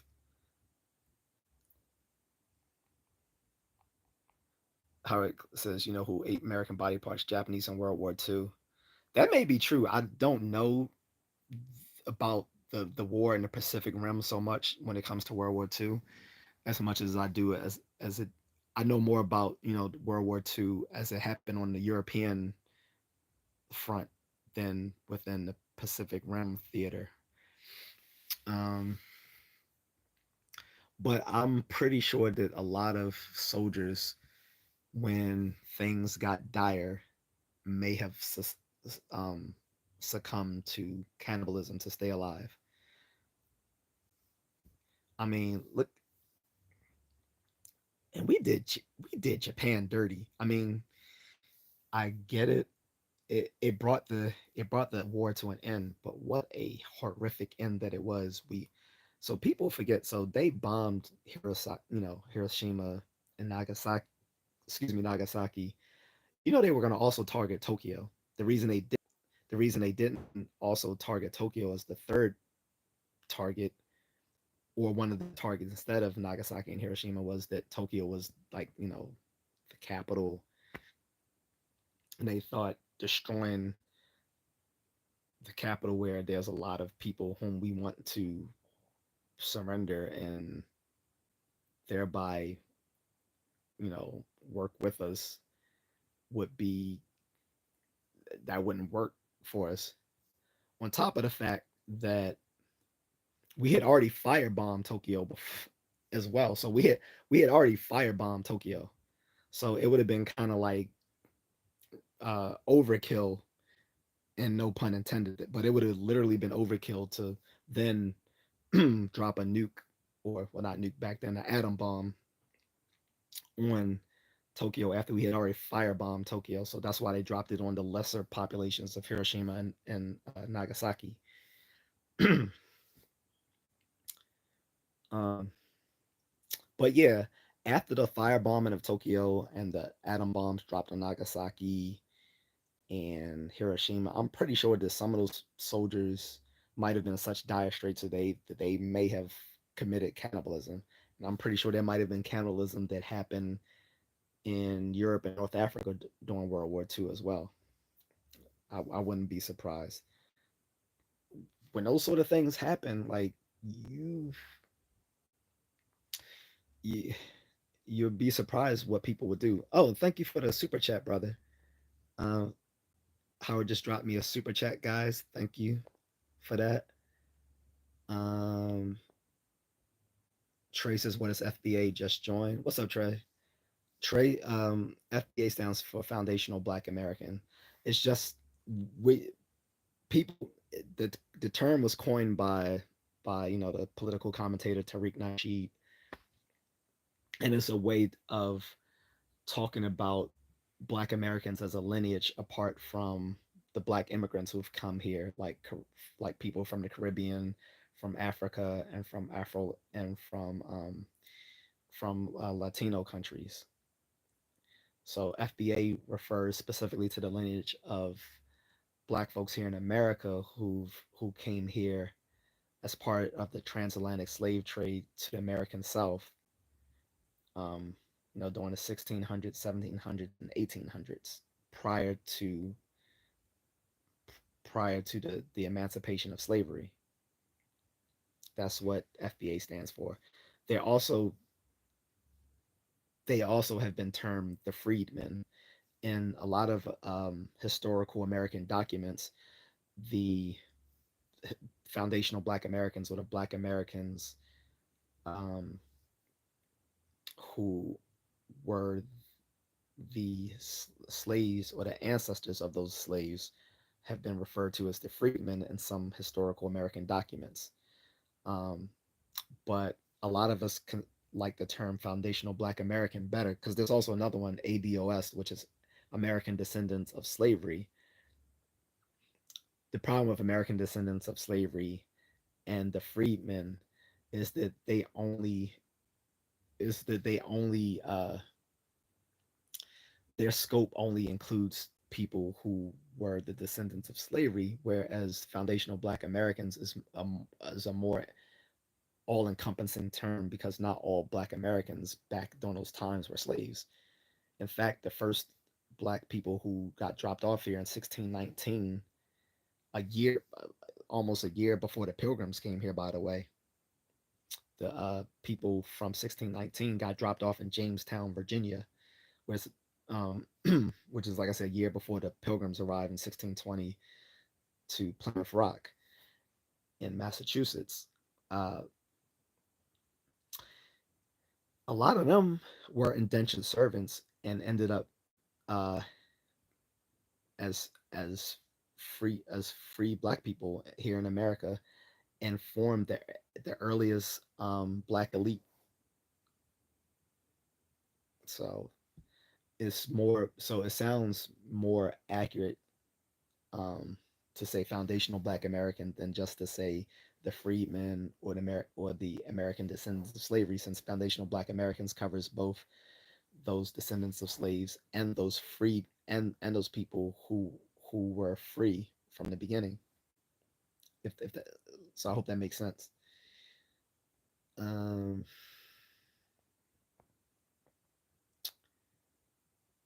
Thanks, Howard. He said I'm dropping more truth. I appreciate it. I'm a history nerd, bro.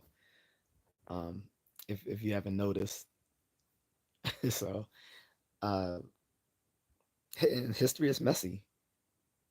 He said, you know, your history well. Thank you, thank you. Like I said, I'm a history nerd. I pride myself on these things.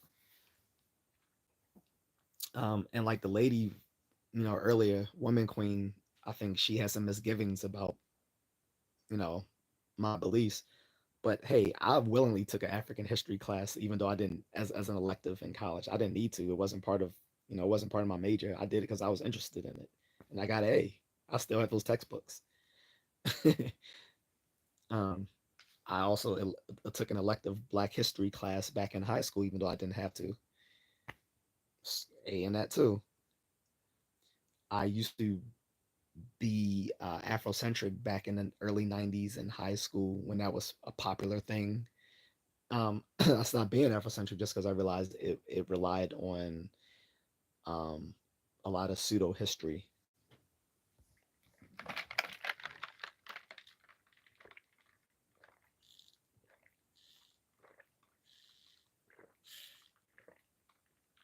But I never lost my love of history. I just learned to embrace more accurate history.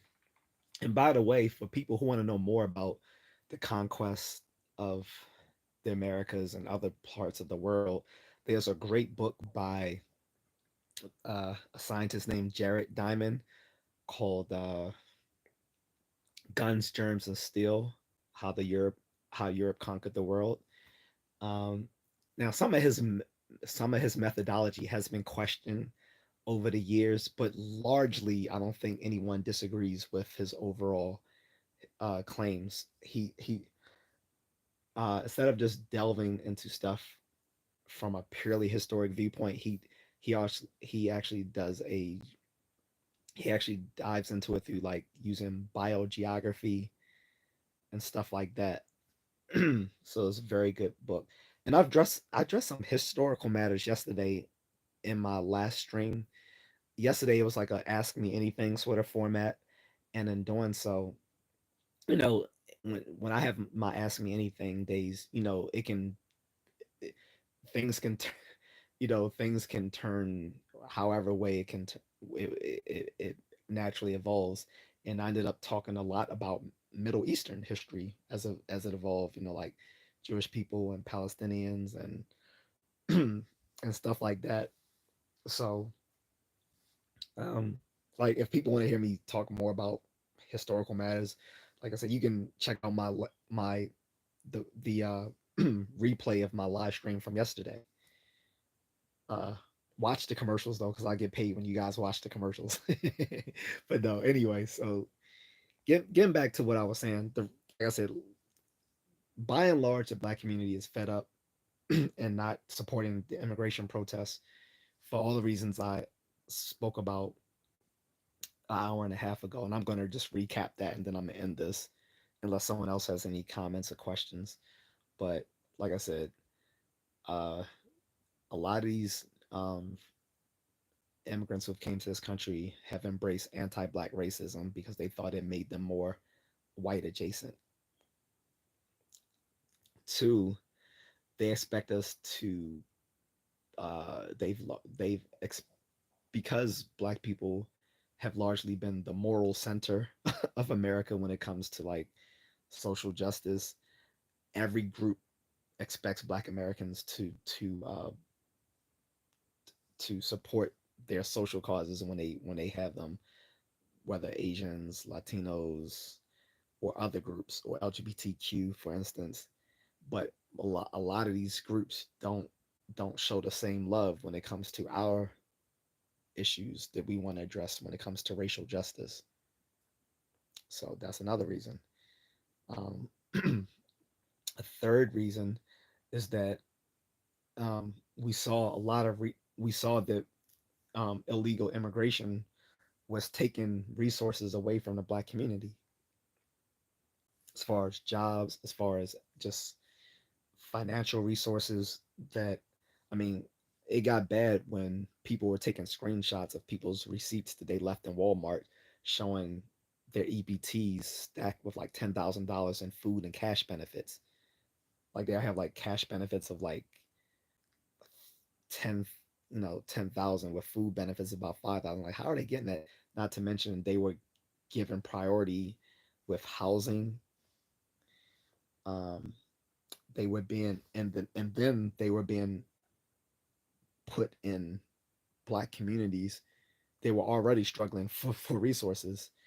Uh, so that's another reason. Fourth was a lot of these a lot of these immigrant protests were uh, were largely pushing the anti-American sentiment, and most of the black community feels consider themselves Americans. Like people sitting there protesting and blocking the LA the freeway in LA while waving the Mexican flag, saying they don't want to get deported.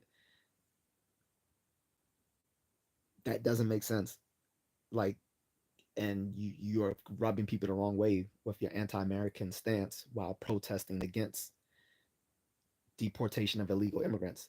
Five is because and so the fifth reason, I think I'm on the fifth reason, is that a lot of these illegal immigrants they're being kicked out of the country are all criminals, and a lot of these immigrants have been terrorizing black and brown communities here in America.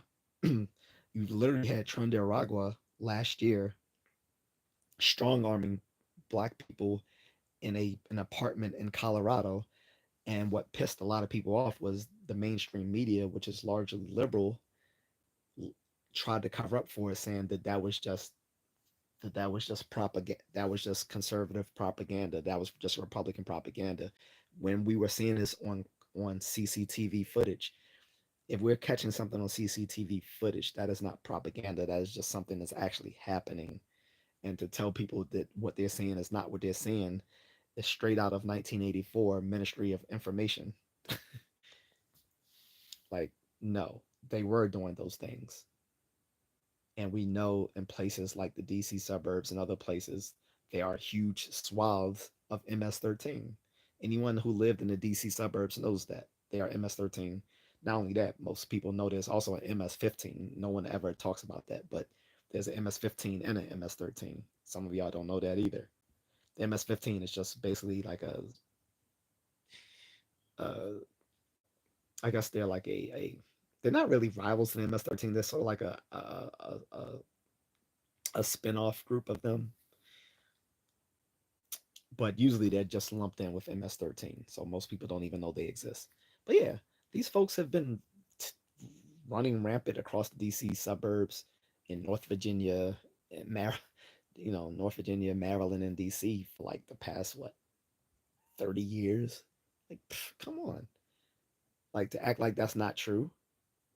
Come on.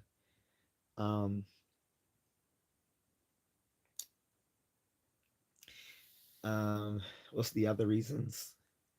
Uh, they, they also because a lot of those I think I'm on a sixth reason now. So sixth reason was that a lot of those same immigrants voted for Trump. Now I voted for Trump because I was for his policies, but the majority of the black community have voted for Kamala. And to see those very immigrants who are getting kicked out, who have voted for Trump, seems like a bit of Schadenfreude to the very people who voted for Kamala. So that's the sixth reason, right? The seventh reason, and this refers more to black immigrants than to Latinos or Asians. Black immigrants have been looking down upon foundational black Americans for a very long time. So now seeing them get kicked out again is a bit of schadenfreude for black Americans. Like, oh, y'all thought y'all were better than us, right? Y'all called us a bunch of akatas and all that sort of stuff. Well, guess what? We are still Americans, so you got to go. And don't get mad because all these Haitians and Jamaicans were coming online talking about why are y'all black folks not supporting us? We're the same people. Like y'all have been said y'all weren't us. Jamaicans have long time. And again, I have nothing against these groups. Look, as a kid, I grew up in a Jamaican community. My nanny was Jamaican. I have nothing against Latinos. When I moved to the DC suburbs as a teenager, all my friends were Latino except for my like Indian best friend. And I eventually made a black best friend, but all of my friends in that neighborhood were Latino, except for my Indian best friend and my eventual black friend. So I have nothing against them. Neither the neither the Caribbean people, nor the Latinos, nor Africans. A lot of Africans, again, were friends of mine in college and in grade school. But to act like they didn't, but to pretend that they did not delineate from us when it became expedient to do so would be to be dishonest because they did. Now, most of them were legally here though. So again, to be against illegal immigration is not to be against those very groups of people, those very minority groups, because people within those groups themselves are against illegal immigration. And so, like I said, a lot of black people are not going to sit there and fight these battles for them anymore for all of these reasons that I just mentioned. Traces, do you believe in reparations for black people, like financial ones that certain people try to push? Yes, I do. I believe that uh there should be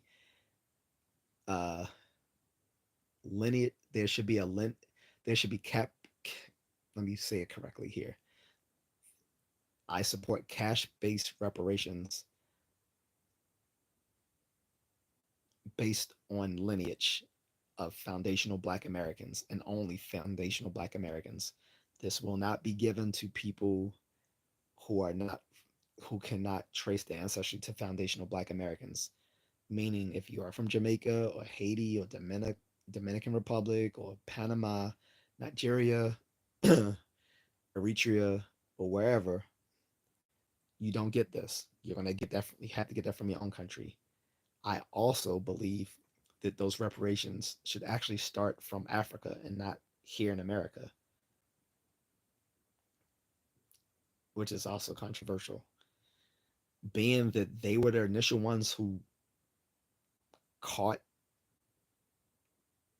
who hunted, caught, and sold us into slavery, that those reparations should start there in Africa first.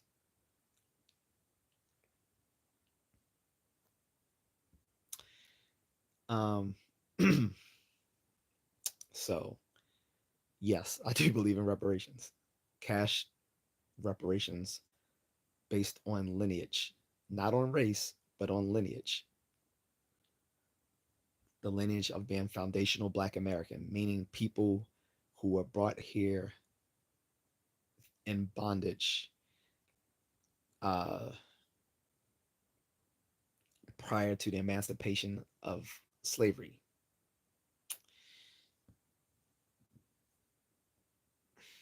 But I think that starts in Africa first, and then America, we'll see. That's a trickier. it's a little bit more trickier to demand it from America, although I am completely okay with that as well. But I think it starts with Africa because they were the they were the first one to offend, so they should be the first one to redress. Like I said, they could have done this long time ago if they really wanted it. They could have started simply by offering all Black Americans birthright citizenship in the same way that Israel has done for all everyone within the Jewish diaspora. Um, they've given a right to birth, a right to I forgot how they call it, the right to their birthplace citizenship, whatever. The African Union being, I think, 51 or 52 of the current 54 nations in Africa, the African Union collectively could author birthright citizenship to all Black Americans, as well as some land, either some land or and or business opportunities. That would redress slavery, and it would economically empower the African continent because Black Americans are the rich. Black Americans, although they call us lazy and unsuccessful and all these sort of things, Black Americans are the wealthiest group of Black people on the globe. We're wealthier than any other. They're they're wealthier. The, the the the Black American population is wealthier than the entire 54 countries of Africa combined. We have more millionaire. There are more Black millionaires here in America than there are in any other part of the world. So it would economically empower the African Union to offer us redress through birthright citizenship, land, and business opportunities. But because the African Union can't get their own shit together, I doubt that's going to ever happen. And so if they're not going to offer it, we need to take it, and that comes through reparations from Africa. So to answer your question, Howard says people just can't seem to get beyond the past. Yeah, I mean, problem with the past is, again, like I said, too many people are unaware of what the actual past is because everyone looks at the past through their own ideological goggles. And I don't claim to be immune from that myself, but like I said, being a history nerd, I try to look at things as accurately as possible. The problem is when you look at history, it often doesn't fall into either ideological camp. Like you saw earlier with the woman queen, she agreed on with me on some things, and then she got mad and left when we didn't see eye to eye on some other things. And I was like, well, that's cool and all, but I'm not going to focus this my whole live stream on addressing American slavery because that's not what this I was like. This is not what this live stream is about. I didn't mind, chopping it up a little bit about that though. Um, just what do you think should have to? Who do you think should have to pay for said reparations and how much in regard? Yeah, that's far beyond my pay grade. First of all, I can't say how much. I don't know, and you saying whom's going to pay the same way. And this again another ignorance of reparations. You know that reparations has been given out before. It's been given out to Native Americans. It's been given out to Jewish people. It's been given out, like to Jewish Holocaust survivors. They have gotten reparations. The people of the Japanese internment camps received reparations. Native Americans have received reparations. Why not us? What makes it that suddenly we don't get it? Yeah, no. Um, Again, people keep talking about reparations as if it hasn't been done before. Uh, Shit, even the Germans, the Germans were given reparations. I'm not talking about the German Jews. I'm talking about the Germans. So, and there's been other similar political ways to redress uh, historical wrongs. Is so repar- so reparations for black people is not sui generis. In other words, it's not unique. It's been reparations have been handed out to many other minority groups before for different reasons.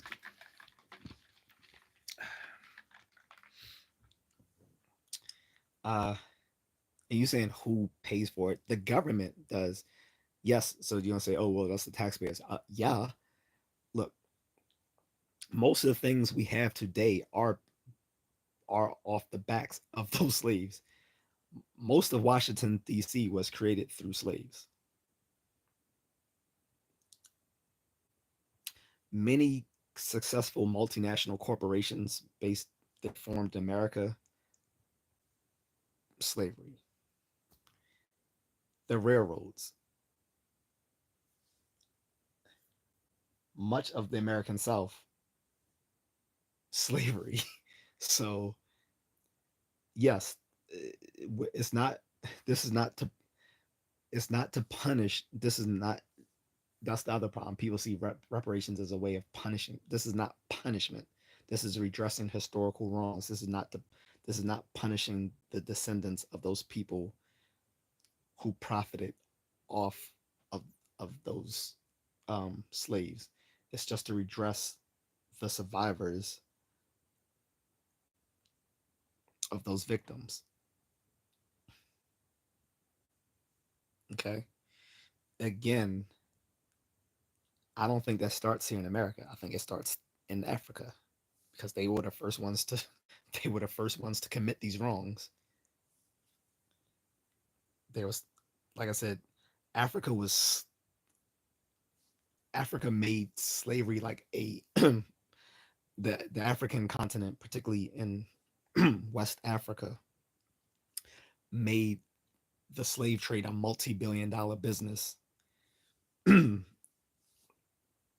Even by their even and I'm not and I'm not even when I say multi-billion-dollar industry, I'm not even including inflation. I'm talking about in I'm talking about in dollars in their time, it would have been still a multi-billion-dollar business. They had like at least three different slave trades going on at the same time. You had the transatlantic slave trade, you had the Barbary slave trade, and you had the Arabic slave trade, all coming out of Africa.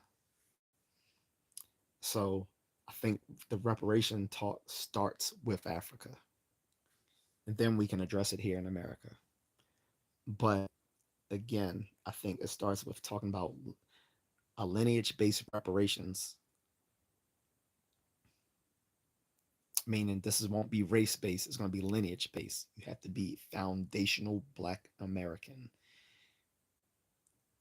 So, Harriet Tubman speaks says this is true. Howard says, well, then how do you chase down those that ship them, sold them, and those who put them in bondage? Even Lincoln sold slaves, keeping them in bondage.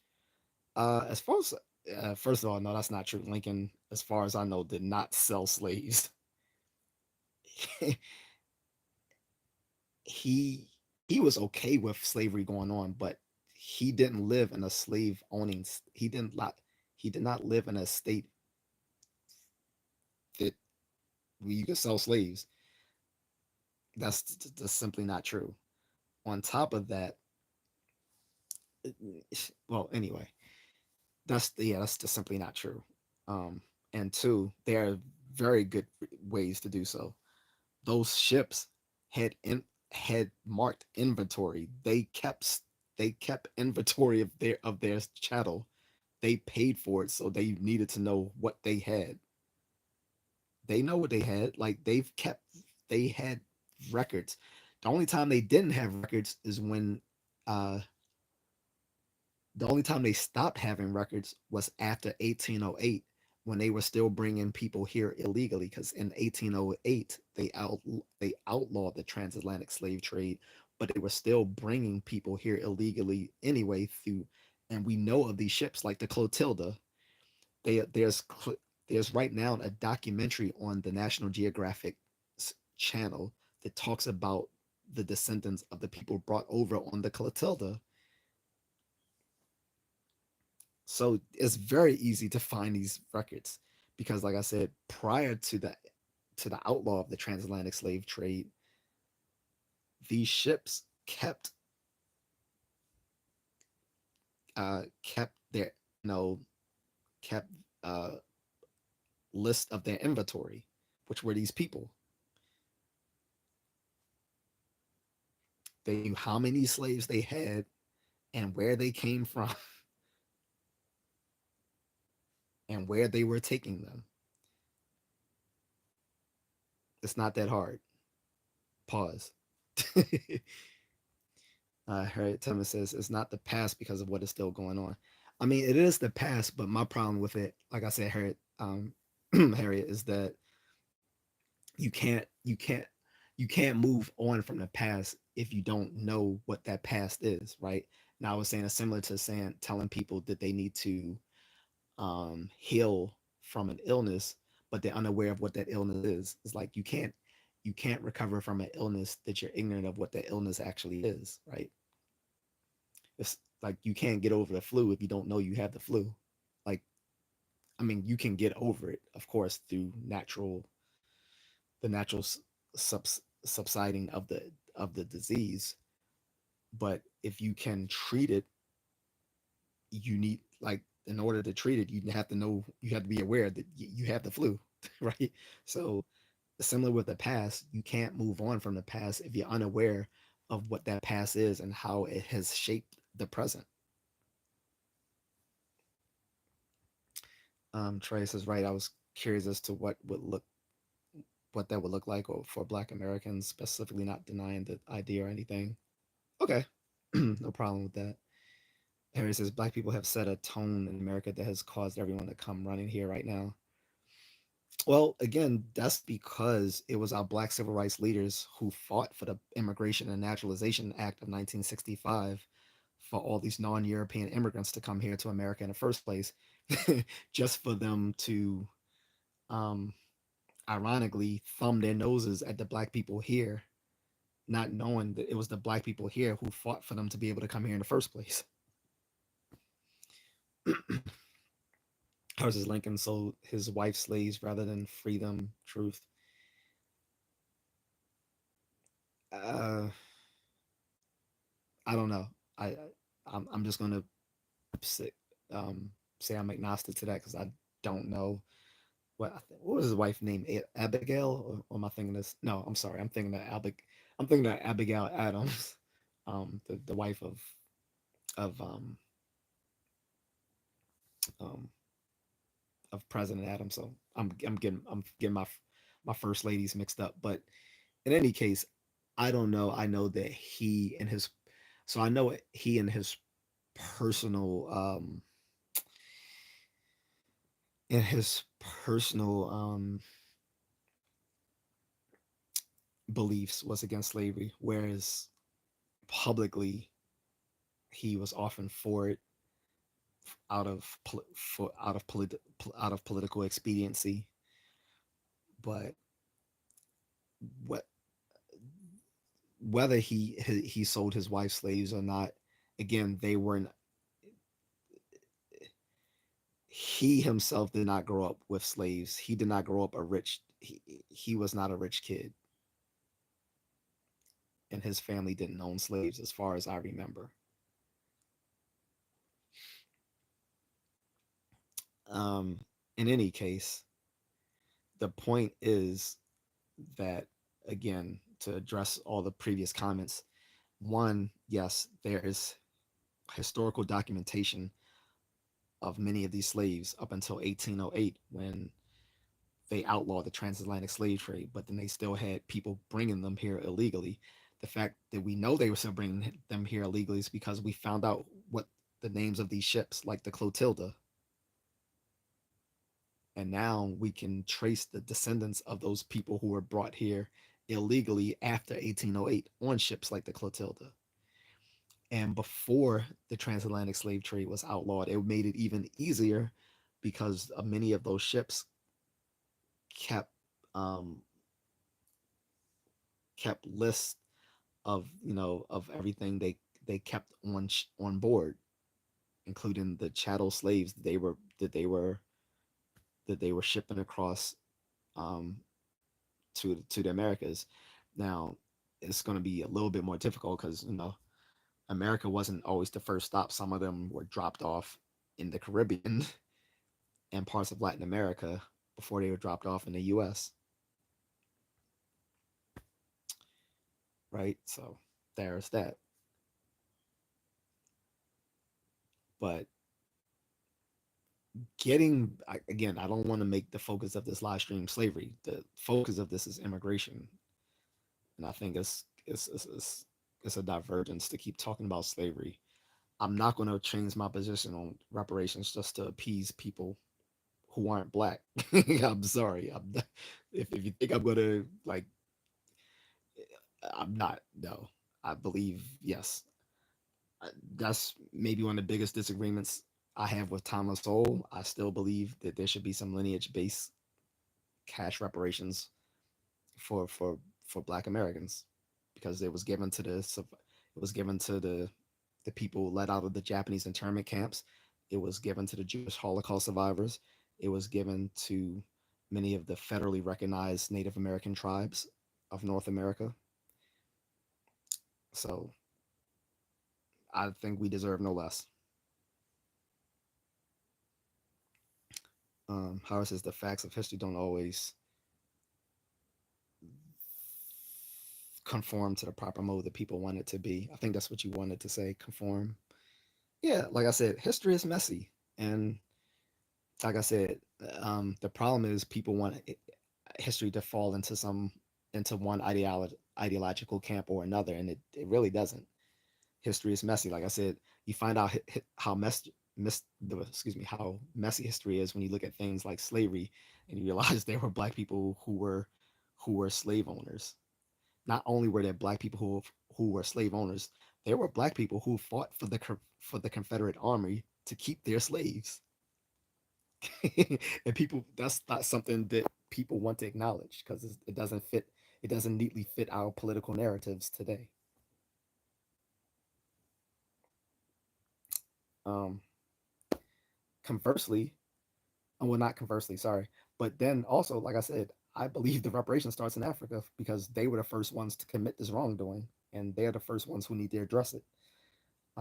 Like I said, they had multiple slave trades happening in Africa simultaneously. Like you had the transatlantic slave trade, you had the Barbary slave trade, which was enslaving Europeans. So I think some Europeans need to also look for redressing of reparations from these from these African nations. Now some people are like, okay, now you're going too far. Hey, I'm fair. and, and look, it's arguably there had been more Europeans put dragged into bondage through the Barbary slave trade than there were through the transatlantic than there were black Africans through the transatlantic slave trade. But then there was even more black people shipped out going east through that Arabic slave trade.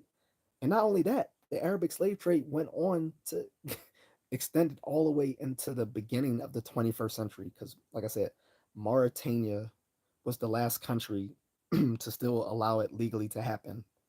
Like in 2003, Mauritania outlawed slavery, but they didn't make it a criminal act until 2015.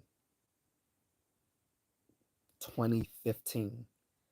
So this is not this is not 2003 where you can say, oh, well, that was 22 years ago. That's still recent, and as far as historical, as far as looking at a historical timeline. But when we talk about 2015, I mean, hey, Netflix was still around in 2015, and they didn't criminalize slavery until 2015 in Mauritania, which is in North Africa, and most of their slaves were coming from the sub-Saharan Africa, the Black Africans.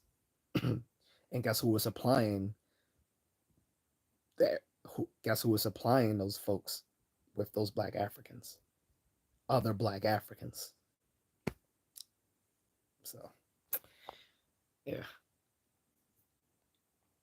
But anyway, I'm gonna end it there. I've already addressed the immigration issue, and like I said, people are going to realize that Black Americans after the election are resting. They are no longer fighting for other people's social justice causes.